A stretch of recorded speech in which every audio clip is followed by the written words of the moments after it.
Hi, it's Dorothy Guining with Scrapbooking Quebec. In this video, I'm going to share with you my Scrappy kit and plans for April 2022. This month is going to be all about using my stash to make room for some newer products in May. I feel so much better shopping when I use up what I already have in my scrap room. So that's what this month is going to be about. My kit this month will include 7 collections, and all but one of them are picked through or older product. And to make them more appealing for me, I did beef each one of these collections up with a bit of material from my stash. Also, I do have less time to scrapbook in April, so there will be process videos, but not a layout share at the end of the month. I'm just going to roll April's layouts into my May layout share, so you'll still get to see them just a little later than usual. Also, at the end of this video, there will be still shots for each one of these collections I'm about to share with you.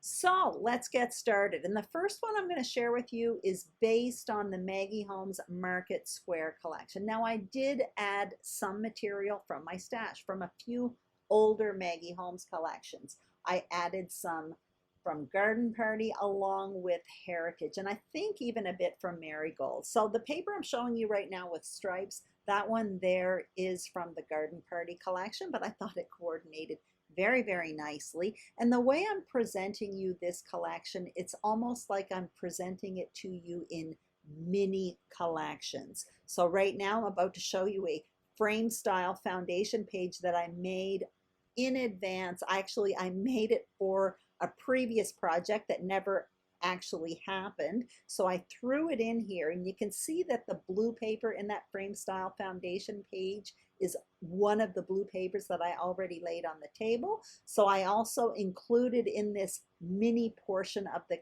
kit another piece of wood grain so I could continue that layout. So the first papers I showed you up into that wood grain is one of the mini coordinated kits within this larger collection. Now I'm showing you a second one. I started with that triangle paper. That mauve paper coordinates nicely with it. That camera cut apart sheet looks nice as well. And I'm adding some solids from my stash. I have that wood grain there. It was from Simple Stories, and white and black cardstock.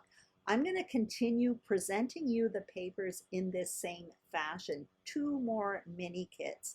And the reason why I'm doing this is because I've worked quite a bit with Market Square, and it's pretty picked through. So what's left are a lot of printed papers, and for me, I find that quite overwhelming. So by breaking it down into these mini kits and adding more solids from my stash, it just makes the collection much more approachable and user-friendly for me.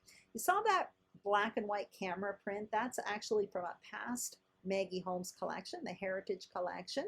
And that wood grain, again, from Simple Stories, and the black and white cardstock from my stash. Now I'm about to show you the 4th and last mini collection that's part of this bigger collection. That printed paper here actually isn't from the Market Square collection. It's from Heritage from Maggie Holmes.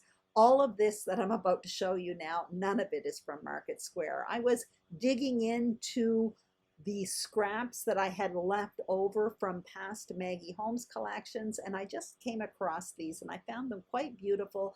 I find they definitely match the mood and feel of the Market Square collection, so that's why I'm bringing them in. And you can see I've made myself a nice little kit there. I think those pink scraps on top are actually from the Marigold collection. Once again, I'm bringing in wood grain. That is from Simple Stories, and white and black cardstock. So I did this portion of my video quite slowly because I really wanted to explain how I divided this larger collection up into mini collections in order to make it more user-friendly for me. Because often when I use collections, by the time I used it up a lot of what's left over feels overwhelming to me, because often it's full of a lot of beautiful but wild prints. So that's why I break it down the way I do. I am showing you the embellishments I'm throwing in. That chipboard piece, the 12 by 12 chipboard sheet, that is from the Market Square collection. I have stickers from the Market Square collection, along with these ones here, which are from the Heritage collection from Maggie Holmes.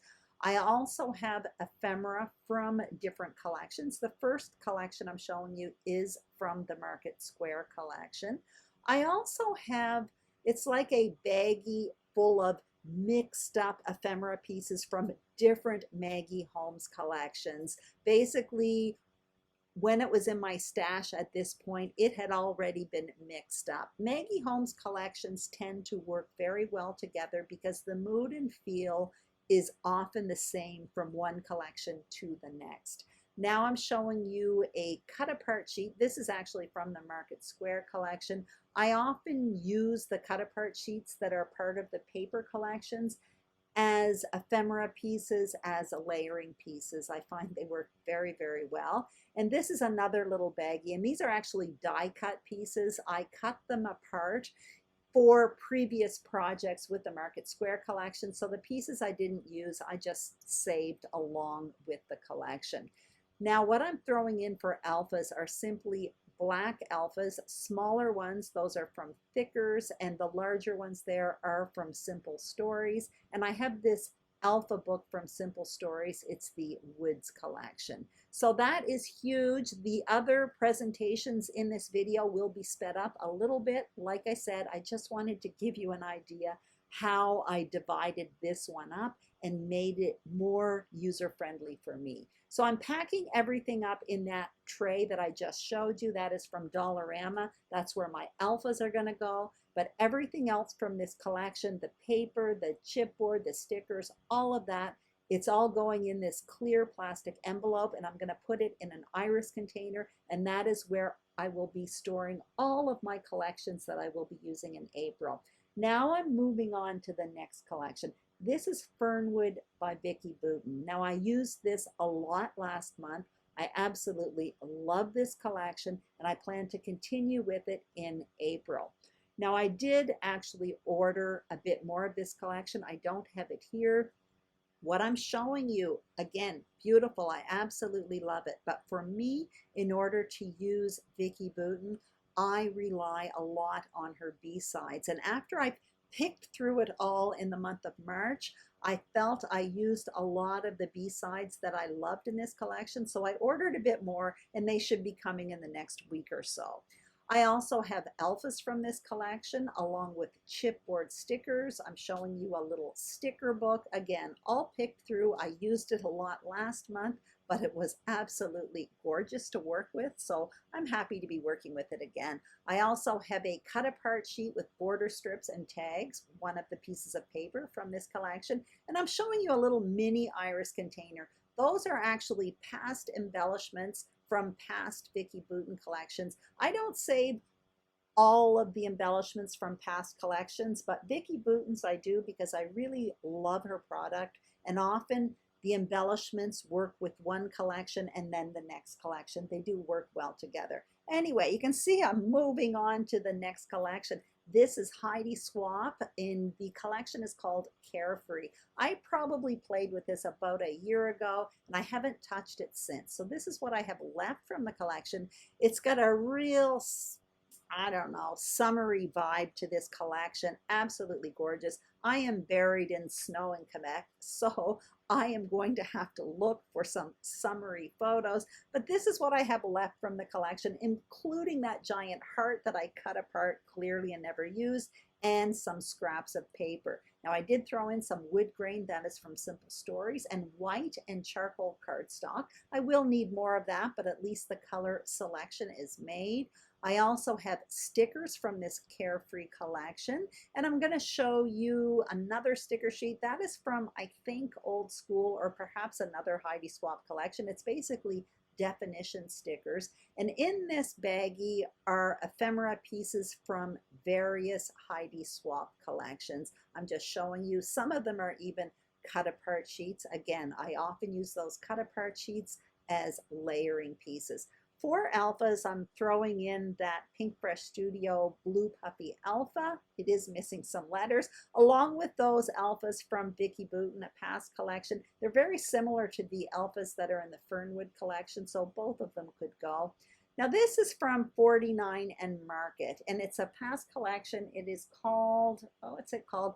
It's like Vintage Artistry Anywhere collection. It's a travel collection. It's absolutely gorgeous, and it's difficult for me to use. It's been collecting dust in my scrap room. So most of what I'm showing you now is from this Anywhere collection, but I did have some pieces from another 49 and Market collection called Sky, but the colors worked really, really well. So I would really love to use some of this. 49 and Market's about to come out with some really beautiful new stuff, but there's no way I'm going to want to buy it if I don't use up what I already have from this company. So I'm showing you what I have, and the reason why this is difficult for me to use is because it lends to a different style of scrapbooking, a style that's really outside of my comfort zone. So it's a challenge for me this month. I'm showing you some vellum I'm throwing in. That is some printed layering vellum. It's a new product from Stampin' Up. I've been using it a lot lately. I actually quite love it. And now I'm going to show you the tons of embellishments I have from 49 and Market. So that is some washi stickers. One side was a map print. I used almost all of that, but this side with the word wander and the airplane are more. So I have a lot more to use there. In this baggie are a bunch of larger ephemera pieces. So I have ephemera layering pieces along with some punched out ephemera pieces. You saw when I presented to you the paper, there were two 12 by 12 sheets in that paper pack that you can punch out with laser cut ephemera pieces. So some of those are in that baggie. I also have the 6 by 8 collection that went with this collection. That I actually used quite a bit of it, but I do have some left, and the B-sides are going to work perfectly for me this month. In this smaller baggie, I have smaller ephemera bits, and in this third baggie are some bits and pieces, a 6 by 6 paper pad, along with some layering pieces and ephemera from the other 49 and Market collection called Sky. I'm not quite sure what I'm going to do with alphas for this collection. I'm bringing in those two Vicky Bouton ones. Those look quite nice, along with that blue one from Pink Fresh Studio. So who knows? Really, I just want to start using this collection. And again, it's going to be a challenge for me because it lends to a different style, less my clean graphic style and more, I don't know, a mixed media look to a layout. Now I'm moving on to another collection. This is Sun-Kissed by Coco Vanilla Studio. I don't have tons of this left. It's absolutely gorgeous. So my jumping off point, I guess, would be that floral paper there. I have a page and a half of it. I have 2 wood grain sheets from this collection, along with 2 of that orange to yellow ombre paper. That teal paper, the flip side with the rainbows, is probably my least favorite from the collection, but it's still very beautiful. And I brought in white cardstock along with some colored cardstock from Simple Stories. I do have the sticker sheet from this collection. It's picked through, but I have it along with some floral ephemera pieces. And I'm showing you I also have some cut apart sheets from this collection as well. That once was a piece of paper from this collection. Now I have these titles. Those are from Pink Fresh Studio. The colors work really, really nicely. Maybe not for each one of the titles, but there are a lot of coordinating colors there. So hopefully I'll get to use that a little bit. I have another title there. That is a foam title from Simple Stories. And I'm showing you this mini iris container filled with cut up titles because Simple Stories has all these foam titles, and I store them by collection, but when I'm through with them, I was putting them in with my alphas, but they were getting ruined and bent. So I ended up cutting apart the sheets and putting them in that box, and so far I'm liking the method. Now I'm moving on to another collection. This I have almost none left. It's the Hello Today collection from Simple Stories. So I have 3 full sheets of paper here, and what I'm going to throw in is a darker wood grain paper along with vanilla cardstock. So that is basically a little mini page kit. I'll get a double page spread done with that. You can see the sticker sheet. I have totally picked it apart, but there are a few left. So who knows, maybe I'll have a few more I can use from that sticker sheet. I also have some ephemera pieces here. So these are all in the bag. Also in this little bag are some cut apart sheets. This Hello Today collection was filled with cut apart sheets that were really, really fun to use. I have the self-adhesive brads along with chipboard collection, some titles. Once again, I'm showing you my little title box there. I'm really quite excited about my new system. And also I have the alphas there, those red ones from Simple Stories. So here I'm gonna pack my stuff away for you on screen again, just to remind you how I store my material for the month. So you saw that clear plastic tray there. That's where I'm putting all of my alphas, because the way I look at it, alphas can go with all of the different collections, but all of the embellishments that go with a particular collection are all stored in a clear plastic envelope as long as they're flat, and I put them in that iris container for the month. Now I'm moving on to the next collection, the last one and the only new one in my kit. It's Love My Cat by Reminisce, and basically this is a paper pack. It's got a 12 by 12 sticker sheet, that's what I'm showing you now, along with 8 papers. So there are 2 of each, and for a total, excuse me, of 8 papers. And it's very monochromatic here. You can see it's a nice quality Reminisce. This is the 3rd collection of Reminisce that I bought. All of them have had a nice paperweight, although I have been told that people have bought Reminisce and found the paper too thin. So I'm wondering if the older collections were thinner than the newer ones.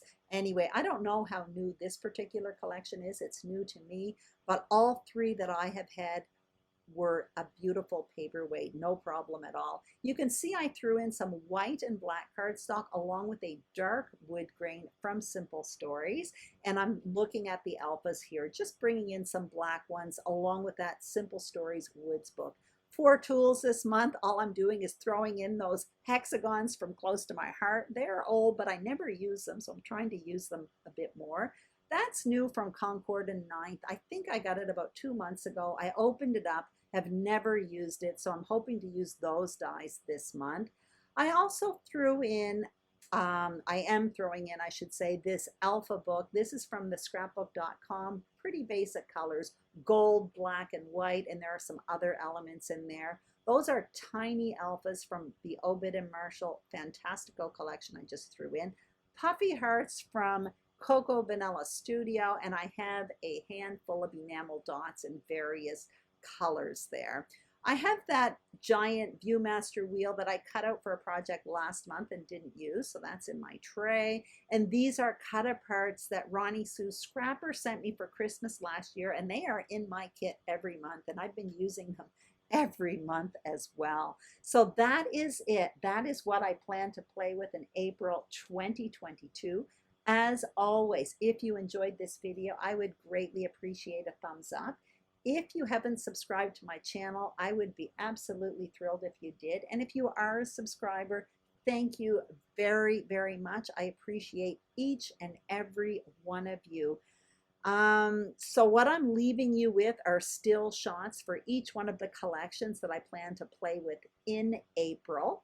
Thank you so much for watching, and I will see you soon on YouTube. Bye-bye.